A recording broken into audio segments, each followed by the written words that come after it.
अगली अपडेट पर नजर डालेंगे और ये एआई से जुड़ी हुई खबर है, आपको बता रहे हैं देहरादून से अपडेट। आर्टिफिशियल इंटेलिजेंस आजकल एक नई टेक्नोलॉजी होने के साथ साथ क्राइम को लेकर पुलिस के लिए एक बड़ी चुनौती बन गया है।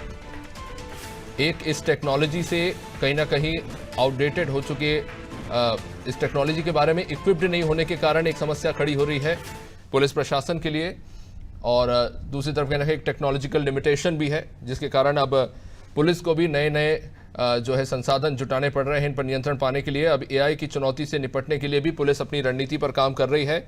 एआई वीडियोस पर अंकुश लगाने के लिए अब एक योजना उत्तराखंड में भी तैयार की गई है। देहरादून से अपडेट आपको बता रहे हैं, एडीजी कानून व्यवस्था ने को लेकर ये निर्देश दिए हैं। साइबर सेल और थानों को भी खास तौर से अलर्ट किया गया है और सोशल मीडिया पर इस तरह की जो एक्टिविटीज होती हैं और इस तरह की जो शिकायतें मिलती हैं उनको लेकर निगरानी रखने के निर्देश दिए हैं। हमारे सहयोगी सोनू लगातार हमारे साथ बने हुए हैं। सोनू, एआई को लेकर अब हाल फिलहाल में हम देख रहे हैं कि ये एक नई टेक्नोलॉजी है जिसके हम लगातार जहां फायदों की बात कर रहे हैं तो पुलिस प्रशासन के लिए एक नई चुनौती बनकर भी ये उभरा है। खासतौर से इस तरह के जो अपराध होते हैं उसमें अपराधी को पकड़ पाना और इनसे जो नुकसान होता है उस पर रोक लगा पाना कि किसी व्यक्ति की छवि प्रभावित हो या किसी तरह की गलत जानकारी का जो प्रसार है उसे रोकना, ये एक बड़ी चुनौती बनकर उभरा है खासतौर से पुलिस की जो साइबर यूनिट है उनके लिए। तो ये जो नई योजना बनाई जा रही है उसको लेकर क्या कुछ जानकारी आपके पास है इस वक्त?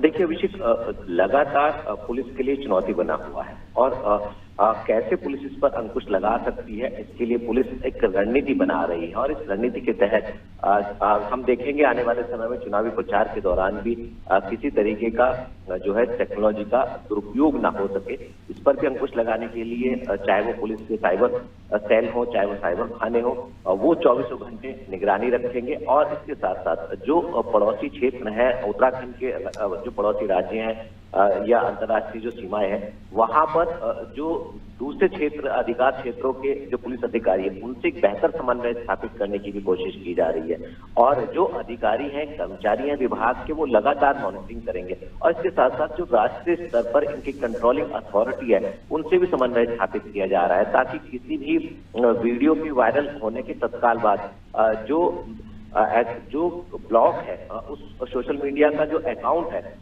उसको खास तौर पर ब्लॉक कर दिया जाए और तत्काल उसको ब्लॉक करने के साथ साथ जो है एक्शन लिया जा सके, क्योंकि कहीं ना कहीं पुलिस के लिए एक बड़ी चुनौती बनी हुई है। तो इसको कैसे इस चुनौती को पार पाएगी, पुलिस इसके लिए रणनीति बना रही है और जहां पर जिनके सहयोग की आवश्यकता है उनसे सहयोग लिया जा रहा है। अब देखना होगा कि आने वाले समय में जब चुनाव प्रचार होगा तो उस वक्त पुलिस की जो मुस्तैदी है वो ग्राउंड जीरो पर कितना कंट्रोल कर पाएगी, ये देखना होगा। सुनो, एक सवाल निश्चित रूप से पूछना चाहूँगा क्योंकि ये सिर्फ भारत में नहीं बल्कि पूरे विश्व में कहीं ना कहीं एक बड़ी चुनौती बन के उभरा है। लेकिन उत्तराखंड की अगर से बात करें तो यहाँ पर जिस तरह से अपडेशन हुआ है तकनीकी रूप से, तो कितनी तैयार नज़र आती है उत्तराखंड का पुलिस प्रशासन, साइबर सेल यूनिट खास तौर से इस तरह की जो अपराध है उनमें रोकथाम करने में, क्योंकि इस तरह की शिकायतें लगातार बढ़ती हुई नजर आ रही?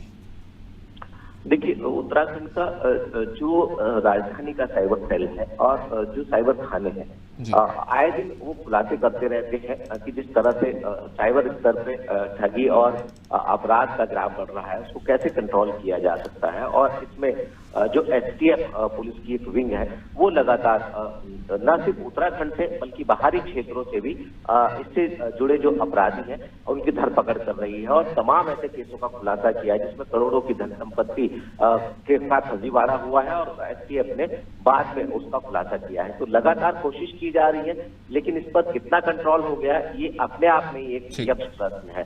कोशिश जरूर की जा रही, रणनीति जरूर बनाई जा रही, प्रयास जरूर किए जा रहे हैं और चुनाव को ध्यान में रखते हुए भी और पुलिस इसमें मुस्तैद और अलर्ट होती नजर आ रही है। लेकिन अब ये सवाल है कि क्या पुलिस पूरी तरह से इस पर कंट्रोल कर पाएगी, क्या इस चुनौती को पार पा पाएगी? सोनू, आप बने रहिए हमारे साथ। तो जाहिर तौर पर ये एक बड़ी चुनौती है साइबर पुलिस टीम के लिए भी कि इस पर कैसे नियंत्रण पा सकते हैं। खैर, अब देखना होगा कि किस कार्य योजना पर आगे बढ़ती है पुलिस।